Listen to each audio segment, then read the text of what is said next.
it's clear to me that is a hand signal. In my opinion, that is clear that's a hand signal. Hey, welcome back. We've got a special guest with us, returning Baron Coleman. You know him. He's the digital commentator, host of the Real Baron podcast on YouTube, known for its in-depth analysis of political, cultural, and media events through long-form discussions and live commentary.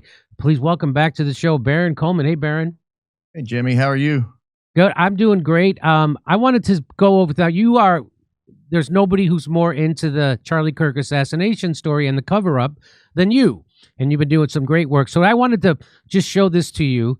Tell me what you think of this video. If you can see it, I'm going to play it. It shows Dan Flood and Mikey McCoy. They make eye contact. Mikey McCoy goes through his phone. The next thing you know, he gives the hand signal, and Jed's a millionaire. So let's watch. So here they are. There's Dan Flood. There's Mikey McCoy. First of all, the way Mikey McCoy is standing, that's not how a normal person. I get, again, you have to. We have to speculate on things because they're lying to us, right? So we know they're lying, so now we have to look into things. And for a guy to be standing there like that, he seems nervous. That doesn't seem like a guy who's there according to Frank Turra, he was taking videos and getting them back to their home base, something they'd never done before, by the way, in real time. They were trying to show this event in real time, so he's taking these videos. That's what he's supposed to be doing. But you see him, he's sitting there like this, like, uh-oh. To me, that's what it looks like. That's what it looks like. That's what that looks like. That's not a normal way to stand. That's a very, if I'm not a body language expert, but that's what that tells me. So let's play this a little. And so Dan Flood and Mikey McCoy, he's looking at him. He's looking right at him. Now they make eye contact. Now they make the eye contact. There it is. There it is. They're right in on each other. There's Charlie. He takes out his phone. They make the eye contact. He takes out the phone. Dan Flood gives the hand signals. Boom. And then we know what happened immediately after that. So and Mikey McCoy is gone. Okay, hang on. There's the hand signal. Has anybody, to your knowledge, Baron, has anybody explained what these hand signals were? They've tried, and the way they tried to explain it is he's a fidgety guy. And I get that. I'm a very fidgety guy. My audience can't stand it sometimes, particularly when they're trying to watch at 1.5 speed because I move around a lot. But he's a fidgety guy, and if you look at videos of him in the past, he does fidget a lot. He's only made that one particular move one other time, and it was in reference to a joke Charlie made about hand signals. And when he made that joke about hand signals, Dan Flood stepped off. This was at a Texas A&M appearance last year. He steps up and does that and laughs to somebody off camera. So it's clear to me that is a hand signal. In my opinion, that is clear that's a hand signal. He's signaling something, and the thing that makes it suspicious is a second later, Charlie was he got assassinated or something happened. We don't know what, but that's when the big bang happened, as you put it.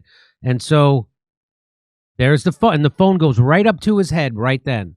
He gets he gets the hand signal, they make eye contact, hand signal, boom, and then the phone's up. So this idea that he was trying to cover his ears from the sound is a lie.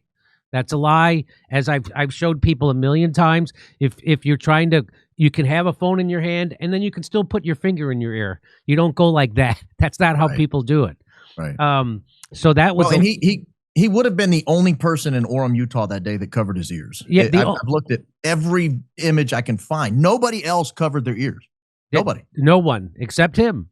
So we know they're lying about that. We know for a fact he lied about who he called first. He didn't call Erica first. He called his wife first. So there hasn't been any good explanation for the hand signals. There hasn't been any good explanation for him being on the phone immediately and leaving. By the way, he leaves under a second, an 800th of a second, he turned and walked away. Before Charlie had even fallen off the chair, he was gone. So it's completely suspect. And then he just kept walking, by the way. He didn't run. He wasn't scared. He wasn't trying. He was just walking kind of like a zombie, just kind of really steady. And he just kept walking while they were taking care, while they were carrying him to the car. Right? Correct? I mean, this is all suspect. And there's no answers for any of this, right? Well, the only thing I would change about that is I don't know that he was walking as much as sashaying. He had a little movement to his hips as he was going. Okay. It was not the most masculine gait I've ever seen, but no, he did. He turns in under a second. He puts both hands to his ears, as if he's trying to hear on a phone and plug the other ear because it's loud, obviously. And he just sort of makes a slow, steady progress out to the parking lot. It's unexplained. They did make eye contact. It looks like to me they made eye contact. There's actually several other people that Dan Flood looks at. He checks right. He looks down at his watch. He checks left. I mean, it's like he's going through a checklist before he steps forward and does the arm signal. It's incredibly suspicious. You're right to see it. And okay, so we've never gotten a sufficient explanation for any of that, for the hand signals, for the phone usage, for the immediately walking away 800th of a second after Charlie got shot, to keep walking, who he called first, why, the lie about him having blood on his shirt, all that stuff. And by the way, none of those people had blood on them. That the people who were helping him to the car, there was no blood trail to the car either, was there? There wasn't. There was a little, I mean, in the aftermath photos, you see a little bit of transfer, a little bit of splatter here and there, but not when you think of the gaping wound we all witnessed and the sheer volume of blood that came out. I would think there would be a bigger mess on the way to the car and on the people who were carrying him, sure. Okay, so these are things, there's no answer to any, and of course we all know it wasn't a 30-06 that did that, because if it was a 30-06, it would have taken his head clean off, or at the very least, it would have left a drive-through window in the back of his neck, and it did not do any of that. And if you'd like to hear my jokes about this, come see me in Lansing, Milwaukee, San Antonio, Albuquerque, Houston, Dallas, Salt Lake City, Las Vegas, Nevada. Go to jimmydore.com for a link for tickets. Hey, come see me on tour in Lansing, Milwaukee, San Antonio, Albuquerque, Houston, Dallas, Salt Lake City, Las Vegas. Go to jimmydore.com for a link for tickets, and don't go anywhere else, because if you do, they'll charge you more.